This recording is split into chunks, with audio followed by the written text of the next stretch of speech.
Thank you all, and thank you, Henok, for the invitation.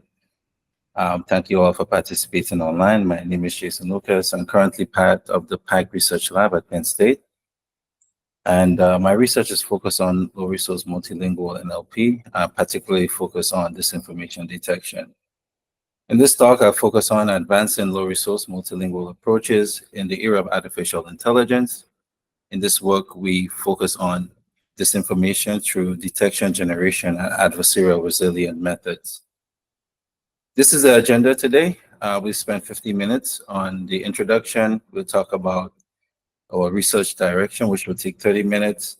And then we spend 5 minutes on the future direction. So in terms of the key terminologies, as you would have seen in the title, we would look at, try to demystify disinformation, multilingual, low resource languages, high resource languages, and what we mean by long tail distribution. So the first term is mis and disinformation. They're both misleading and false claims or news. The key difference is intent, where misinformation is spread unintentionally and disinformation is spread deliberately.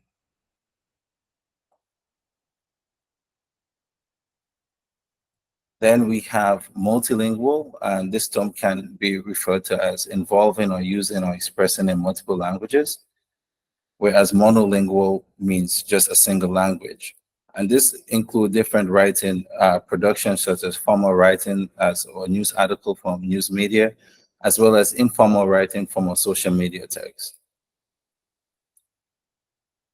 High resource languages can be referred to as when we have substantial data for training our natural language processing tool or models, whereas our low resource languages are limited available data for the same task. This includes our digital data online, as well as the data we use for training our models, so our training data sets.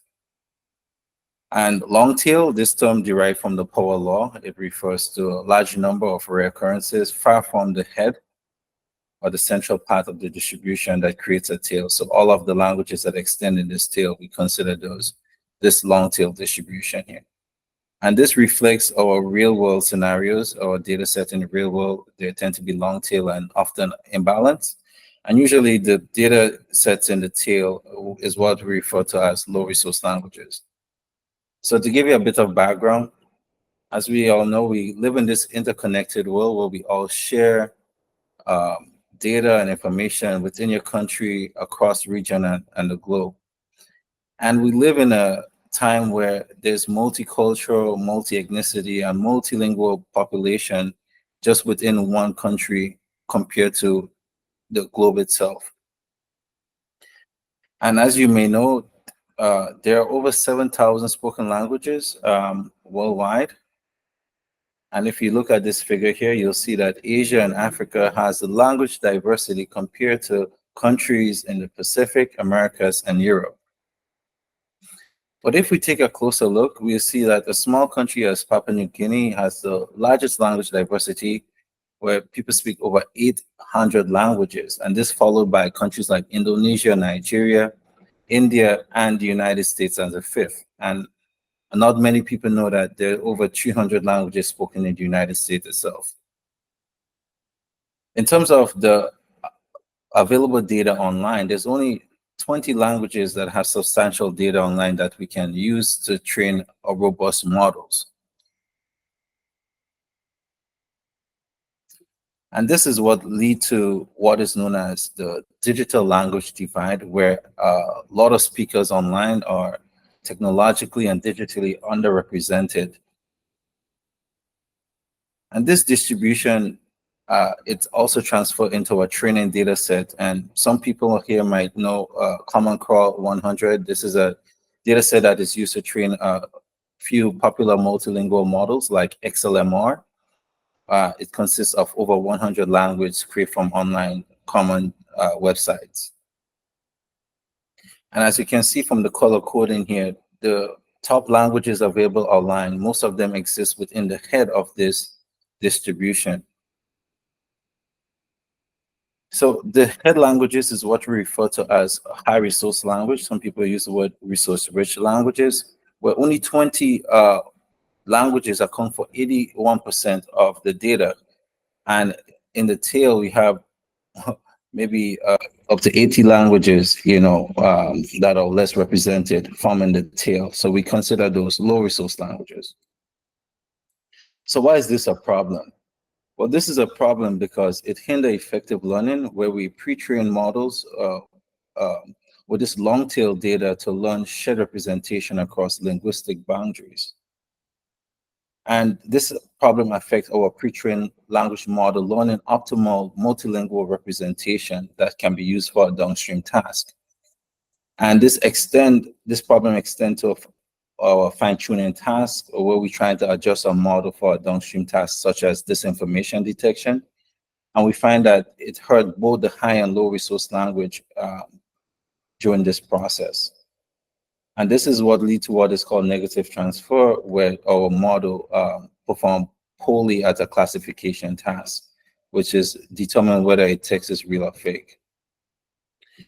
Meanwhile, this information is spreading undetected on a global scale in non-English languages, both on social media and our news media network. And this occurs through countries, travels from countries to different regions, and even at a global scale. A recent study showed that multilingual speakers have a greater impact in diffusing this information, and they spread information that are less accessible to monolingual speakers. And this includes information from faraway countries, and a lot of it sometimes include regional politics.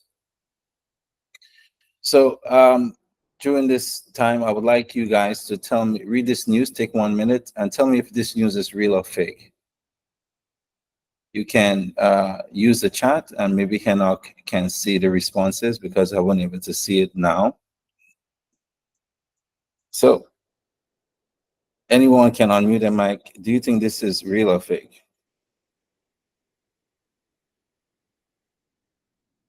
I would start and say it's real. It's real. Okay. Well, according to Mayo Clinic, this is fake. Hydrochloroquine is not a cure for COVID-19. Okay. How about this? Can you tell if this is real or fake?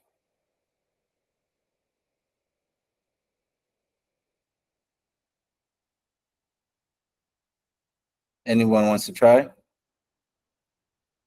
Well, I believe that. Yeah, go ahead. Yeah, this is fake. This is fake. Yeah. How do you know it's fake? Because I speak in Somali, and I read it very well. Okay, good. So unless you speak Somali, you would not know whether this is real or fake. So great, we have a Somali speaker. This is definitely fake. Joe Biden didn't call for the genocide of Jewish people in Yemen last night. Okay, what about this one? Can you tell if it's real or fake?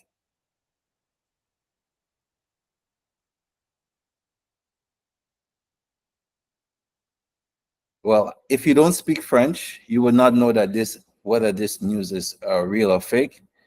So I do suggest that most people learn a third language. If you already speak a second language, use Duolingo, and this is not a paid advertisement. So here's a scenario. Which language would you use? So imagine that you speak two or more languages, English and a native tongue like Arabic or Somali, and you want to quickly communicate to your parents at your home country that drinking a glass of water with 2 cloves of garlic 3 times a day can prevent infected people from aggressive fatality from an infectious disease outbreak. Do you think you will use English or your native tongue?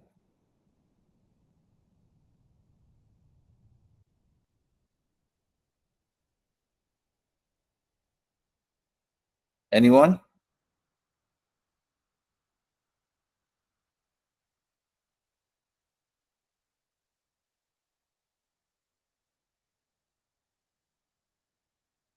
Hello, can you hear me?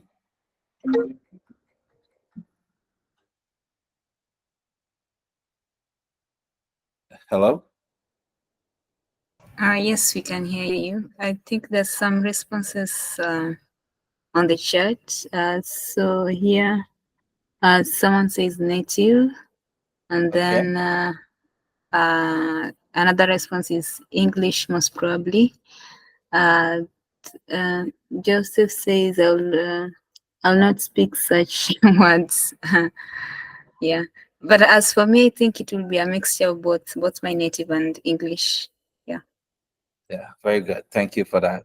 So this leads us to a natural question. How applicable are our state-of-the-art detectors in real-world scenarios, such as heterogeneous settings where people speak different languages, multiple languages, and they even code switch in their texting or just communication with family in different countries within the current community that they live in? So let's just review our monolingual setting research, which emulates society or scenario where people speak or use only one language. So early detection research explore different machine learning and deep learning methods, achieving accuracy above 90%. These early state-of-the-art detector, however, primarily focus on high-resource languages in this monolingual setting, such as English, Spanish, Portuguese, Italian, and Finnish. And they also very much English-centric models trained on human data itself, and they evaluated in domain-dependent scenarios. This means these models overfit, means that they do not learn patterns that do not generalize on unseen data, and they struggle on the cross-lingual objective where we try to use a high-resource language to support a low-resource language.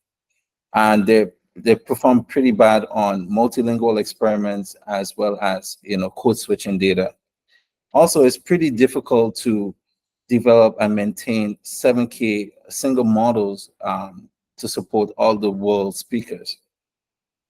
So one gap is that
So I think Jason's internet might have cut. So Joseph, you got any point that you can, I don't know, discuss with us regarding this topic?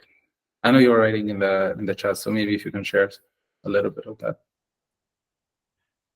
Okay, I definitely didn't want to, but I really care about this stuff a lot. So my name's Joseph. I used to be a public health emergency management professional. I was a mass casualty incident specialist. I worked at the WHO, and recently I was trained in, what was it called again? Yeah, basically misinformation stuff for public health. So last time I was at the WHO, it was during Ebola, and a lot of my job was basically fighting the Russian army's disinformation campaign that was promoting violence against humanitarian workers in Congo, specifically about Ebola in Liberia and so on. And so I was the only person in the UN with that job. And that job was canceled when I finally met the Russian representative and asked him that it would be great if they told their military to stop that, because our colleagues were actually getting killed in the jungle, yeah? So there's a very serious consequence to misinformation. And what we found is by the time we hear about it, it's too late. Nobody's on Twitter, especially not in Africa. I mean, we're like bourgeois, we have high education, we like the world, we want to join a social network, but nobody in Africa uses Twitter, not really. Maybe in Kenya, some people do still, I don't know. But the internet that I know from where I grew up in Senegal, it's Facebook, it's WhatsApp. It's not what we see at the end, and before it gets on Facebook, it's produced somewhere, and by the time we see it, it's been months, it's already spread. So Yeah. Jason is back. Thanks, Joseph, for holding the audience. I'm sure you'll continue this. I really want to hear more about it. Jason, you're mute. oh god. Yeah, sorry, I didn't even know I fell off the call and I was talking the entire time. That's true. That's funny. Yeah, I'm not sure what slide I was on when I left. Where did what did I last before I cut off? Where was I? Keep going back. Wait, forward 4 or 5. I would say slide 56. 56. So did you guys talk? I talk about the multilingual settings.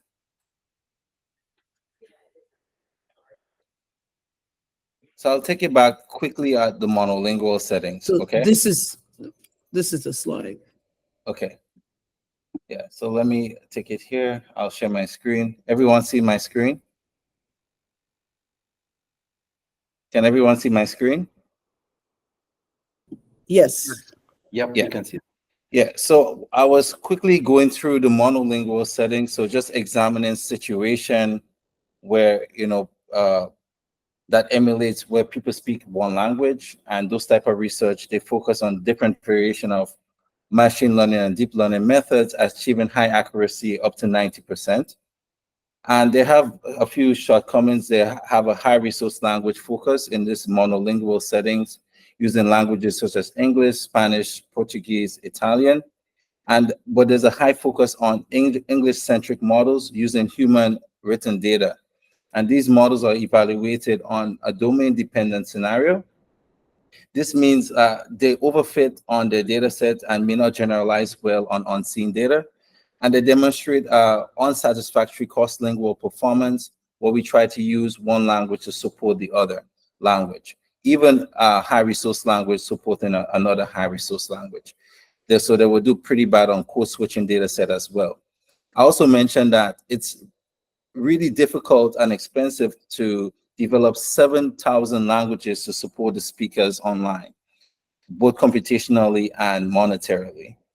So one gap is that there's no research, there's limited research in detecting long tail disinformation or settings that we consider long tail or heterogeneous, such as the Caribbean region, the global south countries, countries on the African continent, even if we use English as a pivot language.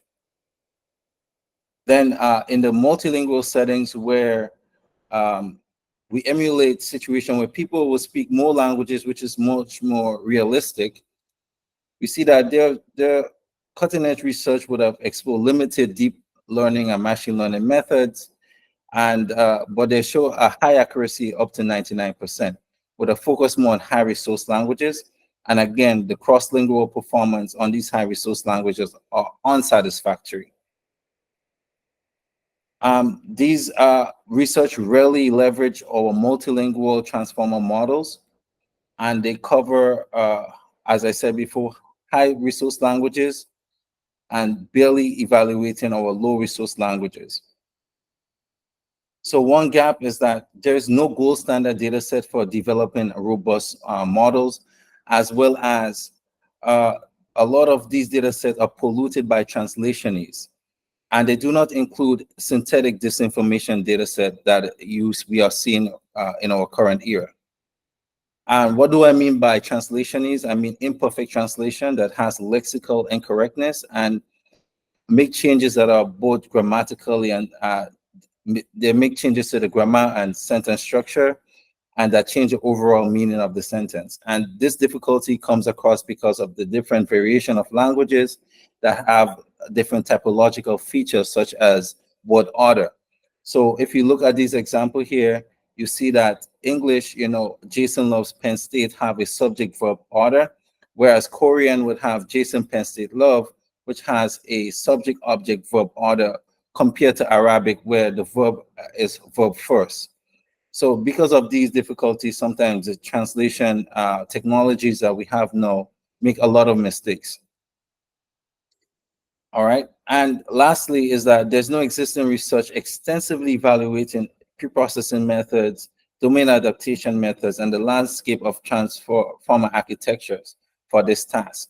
So they lead us to this natural question on how generalizable are multilingual detectors on unseen data that traverse our globe in different languages. And we also in a different era, which was characterized as disinformation 2.0, where people are exploiting our large language model, both open and closed source model, to generate high quality disinformation that is not very distinguishable to the human eye. And our LLMs allow these malicious actors to generate this disinformation at scale, in high quality, and even quantity. So this raised major concern on the robustness, particularly adversarial robustness of our multilingual detector to different attacks, such as a prompt-based attack. And I'm sure we all can relate to this time period during COVID-19 when everyone was a bit confused and reluctant about receiving a vaccine or treatment. And we also learned that disinformation spread faster than the virus itself. But not every country in the world are impacted equally. Low resource settings, such as the Caribbean islands, different global south countries, are impacted differently because they don't have the resources, they don't have the technological, economic, and even the expertise to develop technologies to combat disinformation and its impact. And this leads to a lot of psychosocial effects, such as hesitancy to receive treatments and preventable deaths, due to just disinformation itself. I'm not sure if most of you would have heard, but over hundreds of people die in Iran because disinformation spread about using methanol as a way to fight COVID-19. In India, we saw that people would have used cow dung and urine to cure COVID-19, which did not work. And based on current wars, we see NewsGuard would have identified over 4,000 Russian and Ukraine disinformation spread across different websites and in different languages such as German, English, French, and Italian. So this shows that linguistic diversity and inclusion limitation in AI detectors create vulnerable cybersecurity, social, and public health postures. So this leads us to this research direction. We formulate this problem as a multilingual binary classification problem where we have human and synthetic data that we use a multilingual detector to determine if it's real or fake. The objective here is to learn a predictive function that maximizes the predictive accuracy across document types and languages. We break our research into two themes, monolingual and multilingual, where we formulate two research questions. How effective are high-resource monolingual models? And RQ2 is, what is the performance landscape across multilingual transformer architectures and transfer learning techniques? So first, we focus on the monolingual settings. We propose this research we call Fighting Fire with Fire, the dual role of large language models in crafting and detecting elusive disinformation. This was a work in collaboration with MIT Lincoln Lab, and it was published at the MNLP. As you guys may know, large language models have advanced significantly performing very well on natural language understanding and generation tasks in both zero and few shot settings. And they exhibit these new abilities that the literature call in-context learning and semantic reasoning, which allowed them to create very convincing and human-like text. But these models risk also misleading people through the hallucination proclivities, or you may have heard of intrinsic and extrinsic hallucination, where they create contradictory and unverified information. They also can be maliciously exploited through jailbreaks attack, despite their safety guardrails such as alignment tuning. And these malicious actors can use them to generate disquality and personalize this information. This is a problem because disinformation is already the #1 cybercrime risk, impacting 57% of all internet users worldwide. And these LLM amplify these risks beyond irreparable damage, for example, in disease control, election meddling, and even a modern warfare. So we ask ourselves a pivotal question. If LLMs can generate disinformation, whether through malicious use or hallucination, can they also detect their own as well as human-authored disinformation? Prior work would have explored diverse ML and deep learning approaches with a high focus on human-written disinformation. A few works would have attempted to generate synthetic disinformation, but they use fake news to create fake news. And no one have addressed the latest LLM concerns such as misuse and these zero-shot capabilities of these new LLMs. So we formulate 2 research questions. 1, can LLMs be exploited to generate disinformation at scale using prompt engineering? Where 1, we override ChatGPT alignment tuning to fabricate real news, and we measure and filter out ChatGPT hallucination misalignments. And 2, we try to answer how proficient are LLMs in detecting disinformation across 5 settings. 1, human versus LLMs. 2, self versus others, so the ability to detect their own versus other generated disinformation. How well they perform on long and short text, such as social media posts and news articles. How well they perform in and out of distribution. So we use ChatGPT training data as our limit to determine in and out of distribution, since we're using ChatGPT to generate this information. And then zero-shot versus domain-specific. That would be using different deep learning and transformer models that are trained to detect this information versus our zero-shot approach. Here we present our framework, Fighting Fire with Fire, which embodies our research question across 5 steps. So we focus now on RQ1, where we first gather some benchmark data set, Fake News Net and CoAid to generate this information. And we also scrape some data online to create our post-GPT era disinformation. That's where we can assess our out-of-distribution performance.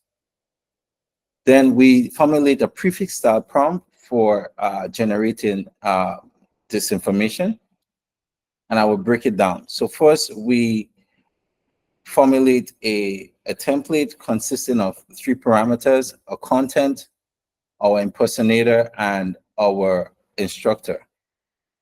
This is the schematics of our actual prompt, where the impersonator focused on jailbreaking ChatGPT to generate this information. Without saying this, you are a news curator imposing a positive role onto the model would refuse to generate this information. Then we have the C, the actual content, which is real news that is human written. And this came from fact check website. This is a C that are input into the model for modifications. And then we have the instructor, which we have.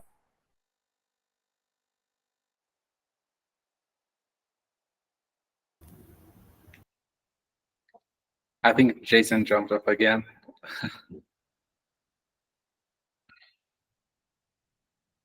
Welcome back. You're on mute, Jason. Yeah, sorry. I think I know what's happening.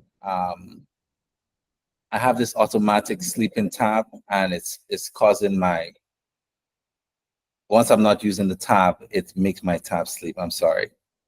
Yeah. Yeah. Let me share my screen. Yeah.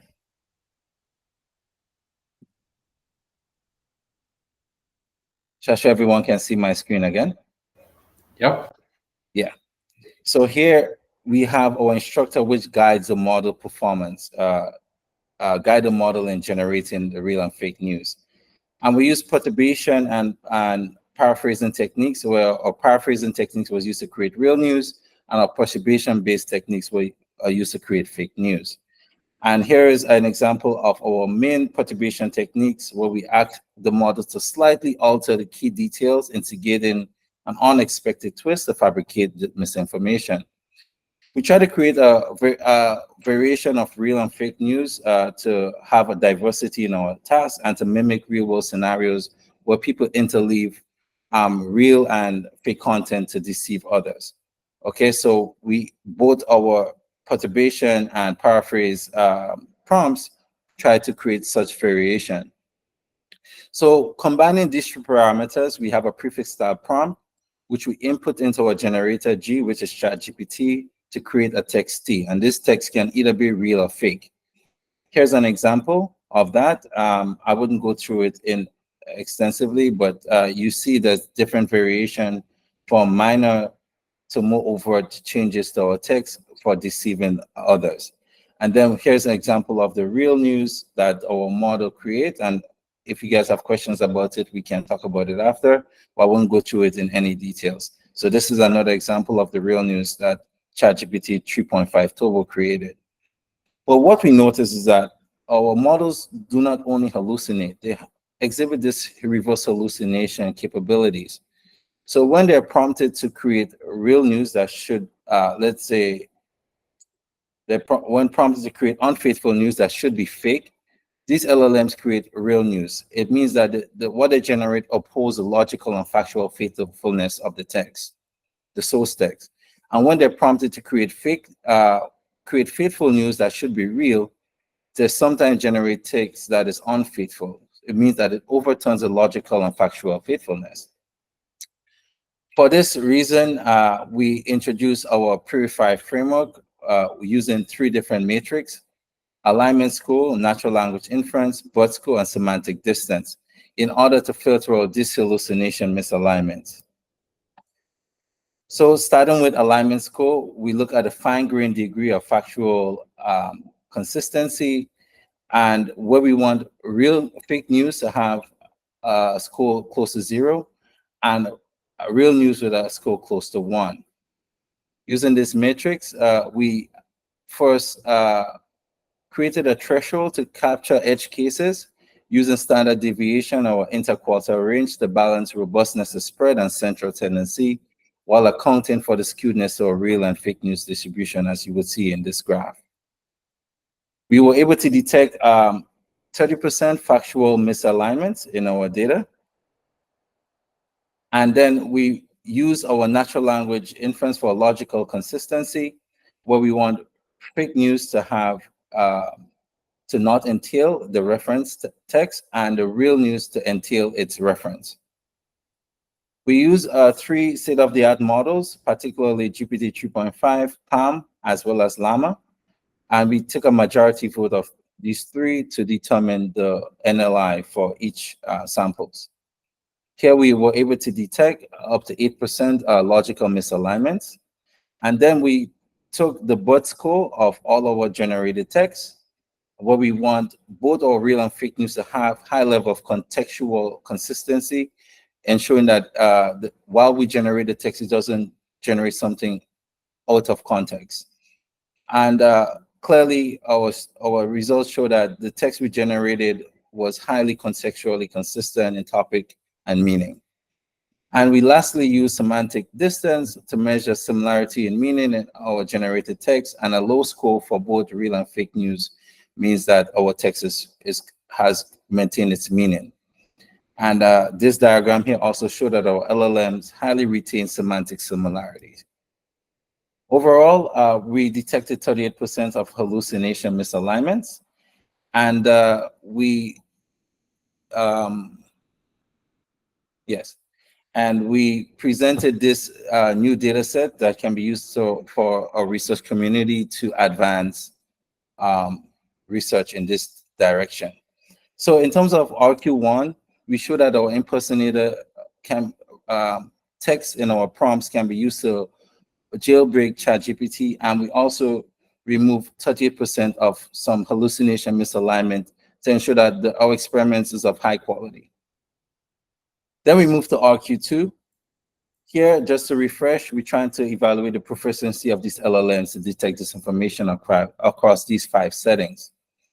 We utilize 4 zero-shot pre-trained large language models and 4 fine-tuned transformer, as well as 3 domain-specific customized neural detectors for this task.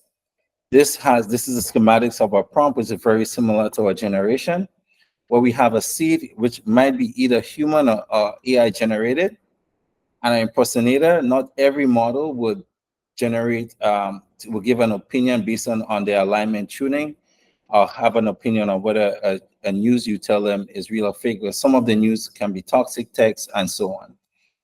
And then we have our instructor where we use different in-context learning and semantic reasoning techniques. And as you can see in this example, we use chain of thought, asking the model to think step by step. Okay, so here is this is a different variation of the techniques we use, but I would explain them in a little more details. So the first one is just a simple prompt, which is vanilla, asking the model whether this piece of news is real or fake. So we use this as a baseline. Then we have chain of thoughts, where we add a text, asking the model to think step by step. And then we experimented with explain chain of thought, where we ask the model to explain its reasoning step by step and use such reasoning to determine if the news is real or fake. And we use other variation of different technique, inductive and deductive reasoning, to come up with this zero-shot approach. So combining our prefix style prompts, we input our code style prompts into our classifier F, and which outputs a label, which is either real or fake.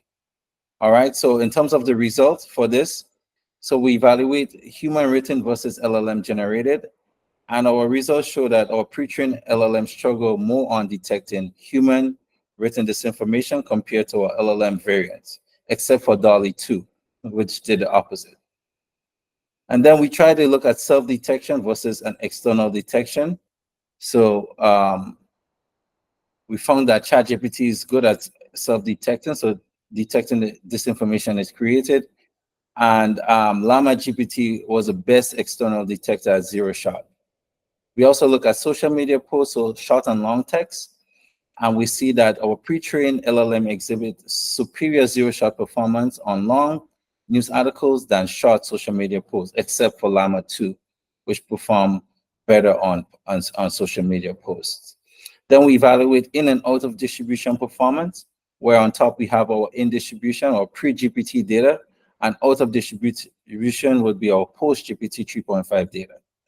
Okay, so this will create our in and out of distribution, and our pre-trained LLMs show better zero-shot performance on in distribution data except for Llama 2.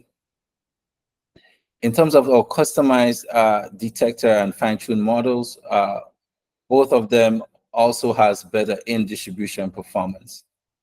So we look at also zero-shot LLM versus domain-specific performances, and our fine-tuned detector significantly outperform LLMs and domain-specific detector, but are inconsistent in detecting out-of-distribution data, disinformation.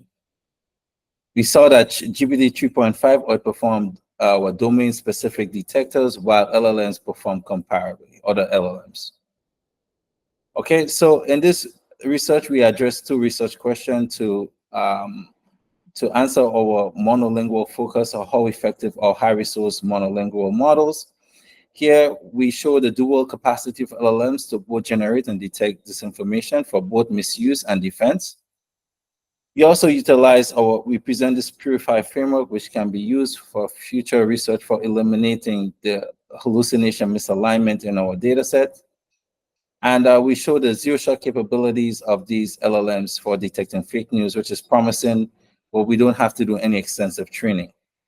Our state-of-the-art detectors have shown to suffer on unseen data and may underperform in real-world scenarios. Any questions about this one so far? Are there any questions?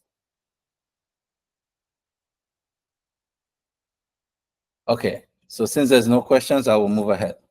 All right, so now we move to multilingual settings. Here, we look at what are the performance landscape across multilingual transform architecture and transfer learning techniques. We do two main studies, one a case study in a long-tail setting and a comprehensive multilingual research. So first, we'll focus on our case study in this long-tail setting. And this paper is called Detecting False Claim in a Low Resource Setting, a case study in the Caribbean region. This work was published at the Constraint Workshop on ACL. In this work, we try to evaluate whether we can use models developed in high resource setting for a low resource setting, particularly the Caribbean islands. This research, however, focused mainly on COVID-19 false claims in the Caribbean islands, where we refer to false claim as assertions that are not supported by facts or made with the objective of misleading or deceiving the public. In other words, disinformation. To give you guys some context, the Caribbean islands are heterogeneous. There's a lot of diversity, ethnic, cultural, and a lot of integration. It has 35 states and territory and the home of 44 million people who speak 6 official languages. However, there's a lot of linguistic diversity due to dialect, Creole, and a lot of multilingual speakers spread across these islands. Okay, so one example is that how you would say how are you in Spain Spanish, which we can consider a high resource setting. We would say como estás, but in the Dominican Republic, which is an island in the Caribbean, you say que lo que. And this shows some lexical variation in a way you can say how are you instead of como estás. Another one is está bien. In Dominican Republic, you say tato. Also, one of my favorite is how you say, if someone asks you how you doing, you say I'm very good. In Spain Spanish, you say muy bien. In Dominican Spanish, you will say heavy. So this just shows some variation how languages differ, even if it's considered Spanish, especially in a low resource setting. So COVID-19, as we know, would have impacted a lot of these low resource settings, impacting people psychosocially and even impacting their social behavior, such as vaccine hesitancy or a hesitancy to receive recommended treatment. And this problem is worse in these long-tail settings like the Caribbean that lack the tools and resources to combat disinformation. And major problems in these long-tail settings is that we have false claims traversing throughout this region, often translated in just different languages. And there's a lot of psychosocial targeting by malicious users to mislead people. We also see that one of the open issues that there's a challenge in there's a main challenge in building and maintain AI models for this setting due to the resources. And there's a high resilience on big tech and large hegemonies like the United States to develop methods to combat disinformation, and we try to use it in those regions. And we find that it doesn't work. And these regions suffer from data scarcity in these low resource languages that are not digitalized for training models for detecting. As well as there are a lot of lexical variation, as I would have showed in my example, in a lot of these settings that may not be used in a high resource settings like the United States. And there's a lot of translation barrier. For example, Jamaican patois, there is no translator for that language, and it will break detectors if you spread misinformation that way to that community. So this poses a natural question: are existing state-of-the-art computational disinformation solutions developed in high resource setting also effective in this low resource setting? So we formulate 2 research questions. How do machine learning models trained in high resource setting perform with current Caribbean false claims? And are more sophisticated methods such as transfer learning and the use of transformer model useful for detecting false claims in the Caribbean region? So to answer this question, we proposed the first case study to detecting false claims in the Caribbean islands. So we took one of the benchmark data set, which is called COAID, developed in the United States. We utilize the English data, consists of over 60,000 posts and articles. Then we scrape some data online from the Caribbean islands using fact-checking websites and also some reputable news websites. And we were able to get over 200 articles in English, Spanish, and French. This is our framework that we use for this work. First, we train our machine learning and deep learning models on this COAID data set and test it on original Caribbean English. And then we translate the Spanish and French into English as well and test as well. And then in RQ2, we fine-tuned BERT model with COAID data set, and we did the very same thing. We test on our original English and our translated English. Here is our evaluation matrix, F1 score, CAPA, and PRAUC, and we use this because of the gross imbalances in class and the limited data. So for RQ1, we formulated 3 tasks. Task 1, we get a baseline using the COAID test set. We train on COAID, we test on COAID, and then we evaluate our models on this on Caribbean English, as well as in task 3, we use the translated English. Okay, so here's a distribution of the data set that we use for this experiment. And as you see in this result, the box plot shows a decline in ML models performance on Caribbean data. And we evaluate our matrix, and we see the same phenomena exists where there's a definite decline in models performance as we use Caribbean English, and even when you translate to English. And then for RQ2, where we fine-tune our BERT model, we split it into 2 tasks, where we compare the BERT models with our RQ1 task 2, focus on English, and we compared BERT model with task 3, focus on our translated English Caribbean data, using the same data set for test. And as you can see here, this graph showed that transfer learning achieved better performance compared to our deep learning and machine learning models. And here we show that when you translate to English, we have the same phenomena. So clearly, it's useful to use these advanced techniques such as transfer learning with transformers for this task. So in this study here, our results show a steady decline in all models' performance. It also highlights the high resource detectors are ineffective in low resource settings like the Caribbean, so they're not easily transferable. And it's probably difficult to deploy them, especially during emergency cases like COVID-19. The result also showed that sophisticated methods optimize performance using transfer learning, which can be a future direction for this work.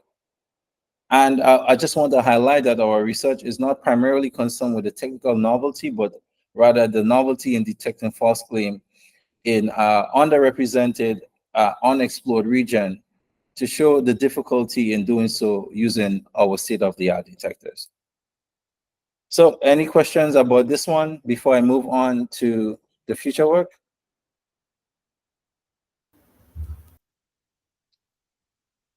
All right, I think no questions, so I'll save the questions for last.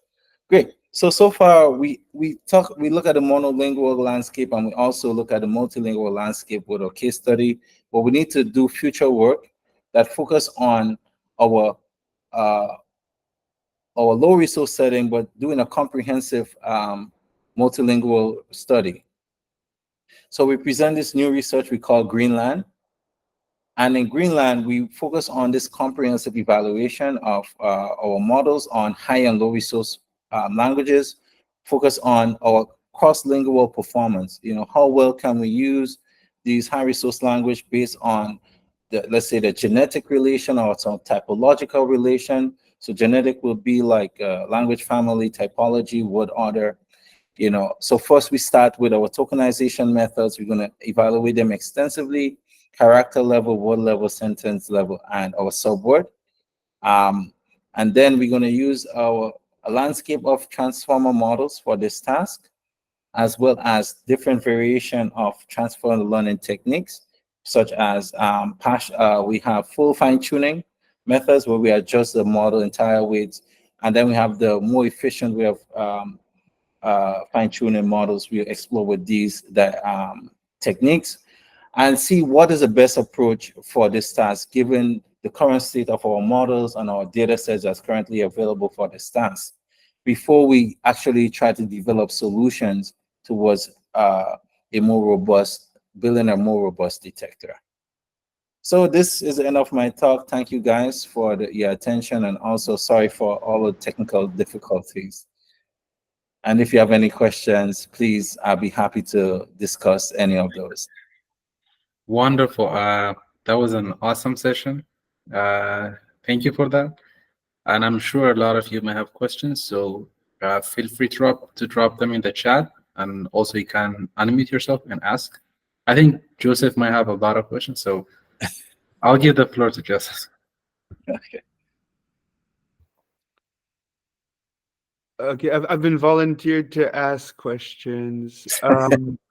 So whilst the connection was broken, I introduced myself, but you weren't here. I was actually working in WHO for public health emergency management, and well, I have a whole bunch of great stories to share, but what I'd like to contextualize it a little bit. So the Strategic Health Operations Center of WHO, it contained 4 people, including 2 consultants, that was us, and I'll pick that up later. And 2 full-time staff. So 179 countries' public health emergencies were coordinated by 2 part-time staff and 2 full-time staff, and one of those full-time staff was a secretary. So there's definitely a conspiracy, but it's not the WHO office that's winning it, okay? And I was one of those consultants, right? Yeah. And, you know, I had the normal job, which is coordinating strategic health operations. And then I also had the extra job, which is responding to state-sponsored misinformation campaigns, right? Yeah. And that took a lot of time, right? And it's such a difficult topic, right? Because misinformation spreads with technology, and maybe it really does help like state-sponsored actors to get the word out to actual agents that do it consciously. But then it spreads very quickly, even outside technical networks. So most of the victims of misinformation, they're not even on WhatsApp, you know? And by the time we see it on Facebook, it's already been spread for 2 months, usually. Yeah. And it's really, really hard. Like, I'm not 100% sure that like detecting it is particularly impactful to society, because it's already been spread at that time, right? So, okay, we've detected it, great. But did we need technology for that? Can't we just ask anybody and then they'll tell us if it's true or not, you know? Normally, anyone with training should be able to like identify it, right? Yeah. And so like, how can we get such technologies into the hands of people that are like solving these issues with conversations in person, using their feet to get there, you know? Yeah. Like, and how can we like empower, you know, like, for example, I live in Europe right now, and I mean, it's a disaster. People are just totally confused, running around, spreading misinformation all the time. Like the grandmas, you know, they're just saying nonsense on Facebook all day. And like, maybe like such tools could help them. Like, before you post, hey, use this app and check first before you embarrass yourself in public. But like, we don't have that option, you know. And I've just been thinking about, you know, your talk so much. I got acquainted with a lot of new technological concepts, and I'm really interested in low resource in languages, because, well, I'm from Senegal. Like, Wolof is an oral language. It's still a low resource language. The government controls all the media in Wolof, for sure. and uses it to spread, violent Islamic thoughts, which is a choice. It's not a very useful choice, and you can see it from the violence in society that's been increasing now. Yeah, so it's like directly a consequence of that. And Yes. and okay, what's my point? I do have one.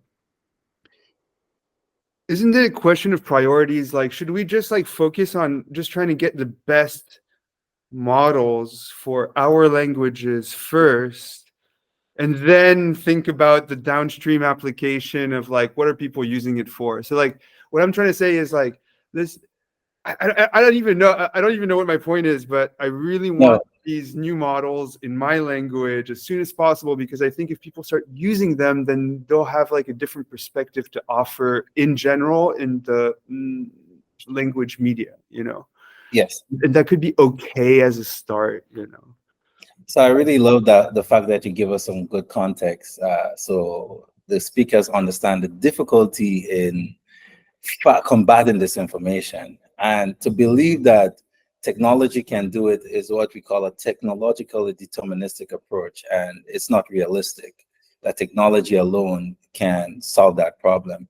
We do need an interdisciplinary approach that includes working with public health agency, working with linguistic professional, politicians, working with different agencies and organizations, get towards this to create better solution. Detectors is only going to solve a bit of the problem.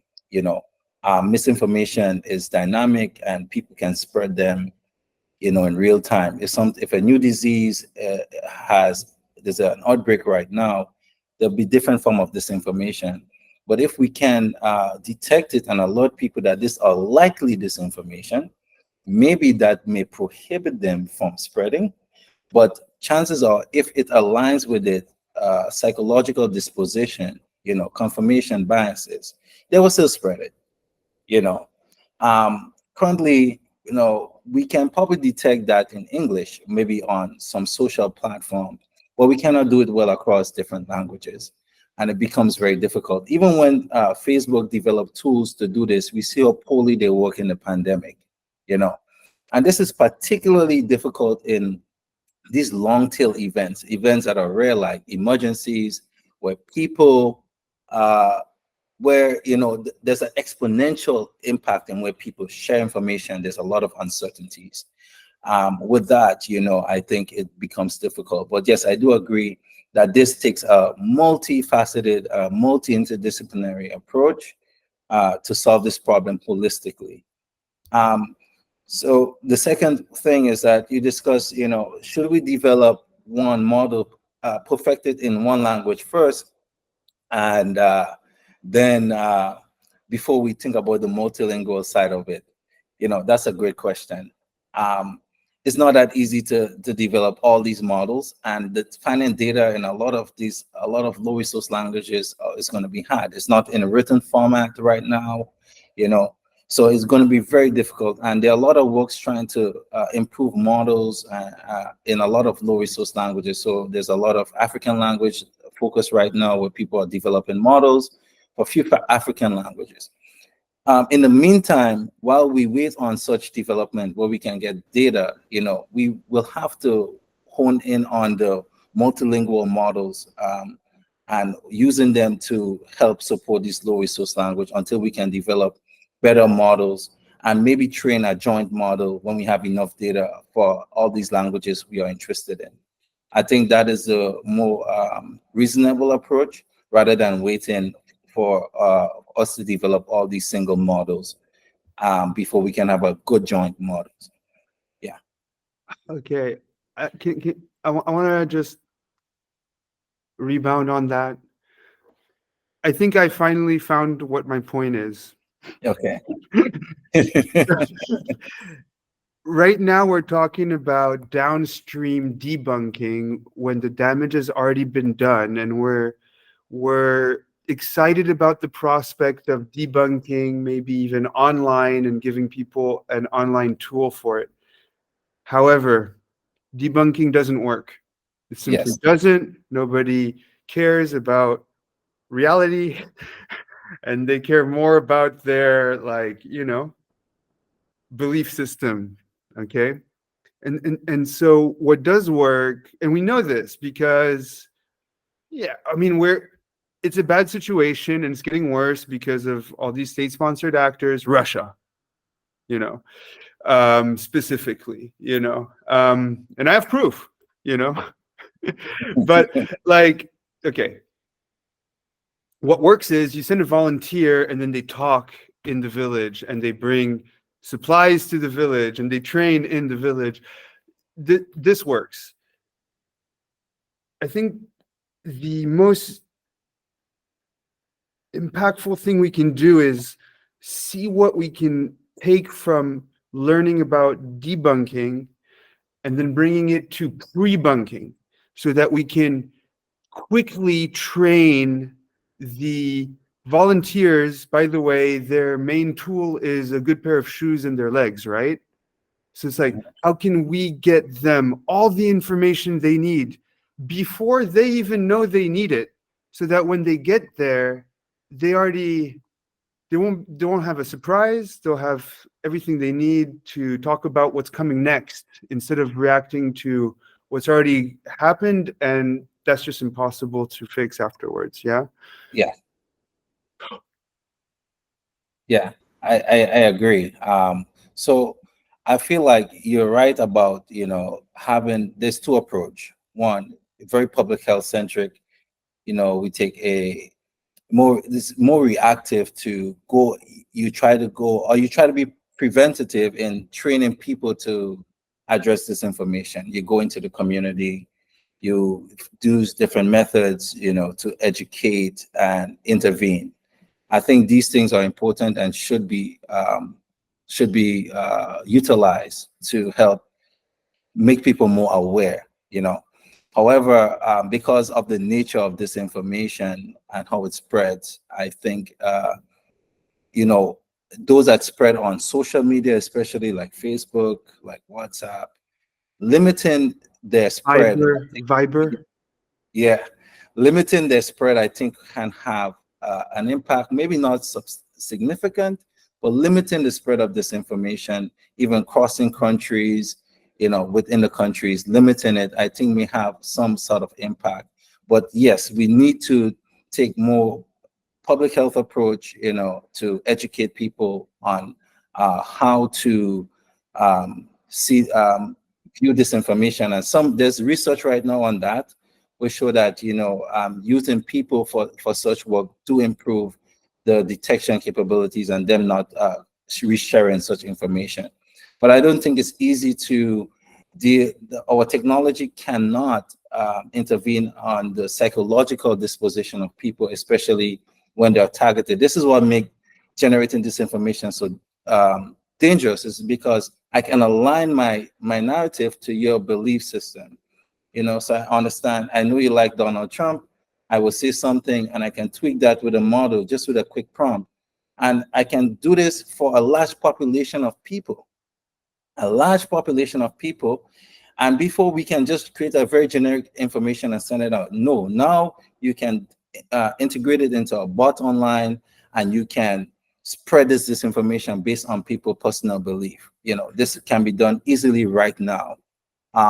So it's become dangerous in terms of generating such disinformation right now, to especially in those settings, and as well as detecting it becomes even more critical.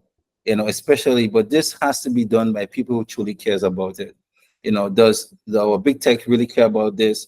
Does our government really care about this? Probably not, because they needed to do their own biddings as well.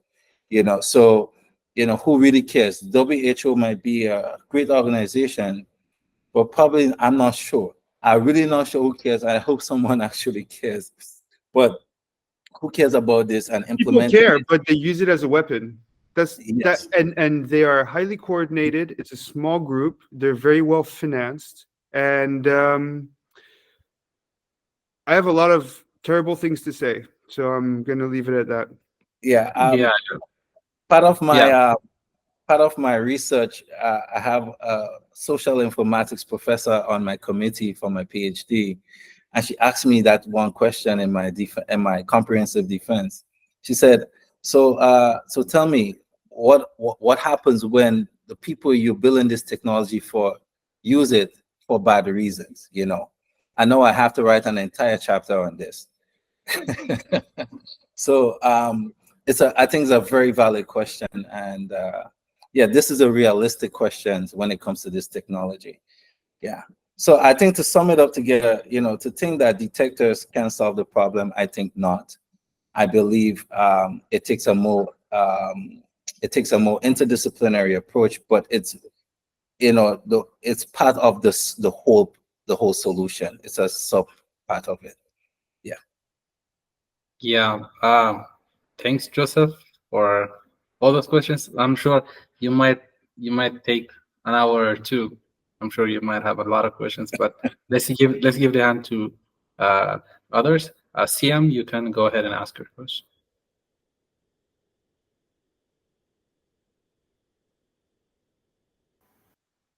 CM, Maybe you're on mute. yeah.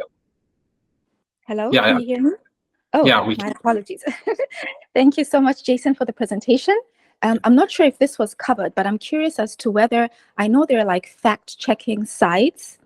I know that they probably are only in like high resource languages, not low resource languages, but to what extent are these being integrated? And if they are being integrated, or in your research, did you try to check whether if that is a component that is added before something is generated, whether that makes a difference? Oh, that's a very good question. Lord, first of all, I would start by saying that most of these fact-checking websites are not integrated, and there are biases in the way they fact-check. We use a lot of these data to train our models, but they can contribute to how inaccurate the models can be, because some fact-checking website, you know, the lobbyists control them, and they may fact check the same news, but you know, or they may refuse to fact check certain news as well, you know, and that create biases in the data that we use to actually train our model. And a recent study showed that there's some inconsistency in some of these fact checking websites, and I'm very much interested in those. You know, it's as Joseph said, it's so complex. The problem is very complex. Not just not having the actual data in low resource languages, but dealing with the biases that exist in what we use as ground truth, which is our fact-checking data. And there are some, so right now, one of my projects, I am scraping data in low resource languages right now that use on fact-checking websites using some credible sources. And I'm trying to build a gold standard data set right now. You know, so this is part of the work that I'm doing. It's difficult to find it in low resource languages, no question about it. And we have to come up with creative ways to do that. But my whole idea is to use pivot languages. So based on some relationship with high resource languages, or the languages that the models perform very well on, we try to support these low resource one as well. And when we fine tune, we don't want to decrease the performance in high resource, and we want to uplift the performance in the low resource. That's the goal, but it's very difficult. Awesome. Thanks, CM. I have two questions, so I'll make it short. So the first one is related to, you know, increasing low resource to high one, and you are scraping some contents in low resource. So I assume you might have faced these issues. You might have seen the Common Crawl 100 datasets and others for low resource languages, and their quality is very low. So, and then getting all this not digital contents onto the internet requires a comprehensive effort among a lot of, you know, entities. So do you see like synthetic data, synthetic as it means like translated data and like model generated contents, as a way to fill in the gap of low resource languages? Like, do you see that could be a benefit in using them to increase the availability of the resources? Yes, I see the synthetic data providing some support, but because I talk about translation, is because of the imperfect translation right now, it's going to pose a problem, you know, an easy out of distribution problem, you know. And right now, in terms of human-generated text and LLM-generated text, they're converging right now, their distribution. Maybe in the next 10 years, you wouldn't even be able to tell the difference between an LLM-generated text and a human-generated text. The quality of such translated text is what can help the performance of these low-resource languages. And also, how well the scripts model real-world production. You know, if I use Google Translate now and you have an original speaker, they'll be like, no, this is not saying the same thing. You know, when we script in languages that are not scripted right now, how well are we doing that? That would have an impact as well. You know, because the way I text, language production, the way I text is not the way people write online, like Wikipedia data, you know. So it's almost seen as a language by itself. And transformers, if you understand, it trained contextually, you know, to understand representation within the sequence, and you know, so this token versus the surrounding token versus the token in a sentence, it understands sequences. You know, if there's a change in the sequence, you know, the model may not even recognize this for the downstream task. It will underperform. So all of these has an impact on how well, no matter the downstream task, these models will perform in the future. Yeah, got it. Thanks. Maybe one question, I also saw it in the chat. For you know, fighting with misinformation and like LLM generated misinformation, do you think do you see like retrieval augmented generation as a way to combat this, like having some citations of the sources that the model is generating? Do you see it as a way that to combat it? Yes, I absolutely see RAG as a way of combating disinformation. You know, one is that, you know, these models learn patterns and what they can likely determine as real and fake news. Okay, and we use that predictive ability to determine, you know, the likelihood. But if we have a database, let's say I curate a database in many different languages, including low resource, you know, using RAG, I can first identify similarities. You know, a fake news can be written in so many different ways, and there could be several copies in a database that we can use to reference to determine whether this is real or fake. So I think integrating RAG as well as a predictive ability of the models, because of fake news, there are new ones generating all the time, especially in this high demand period. Right now it's fine, but if there's a disaster, if there's a new disease outbreak, it becomes a problem. It's new. Then the predictive ability becomes useful during those times. So fact check, it can be used for great fact checking, predictive ability, and we can tell if this news is likely real or fake. Yes. So I think RAG is a way forward, but we have to go back into representation learning and models. These multilingual models is where I think most of the main problem is. So we have to go back there, fix it there as well as incorporating these new approaches. Perfect. We are off our time, so I might gonna end it here. But like, if there's any last minute must be asked question, like I might allow one person. And yeah, we're not gonna answer Joseph's question because they are in honest loop. I mean, Joseph, I would love to talk to you a little more. So I don't know, I'll share my email in the chat, you know, so maybe we can have a discourse. That would be really nice. Yeah, maybe I'll also drop your website in case people want to read your papers, like connect with you. Yes. Yeah, and maybe to promote something, Jason here covered something for low resource, but have you thought about what if you have high resource data, and then at some point we're gonna run out of data, right? So how are we gonna scale beyond that data? That will be our upcoming session, so make sure to join us in the upcoming 2 weeks.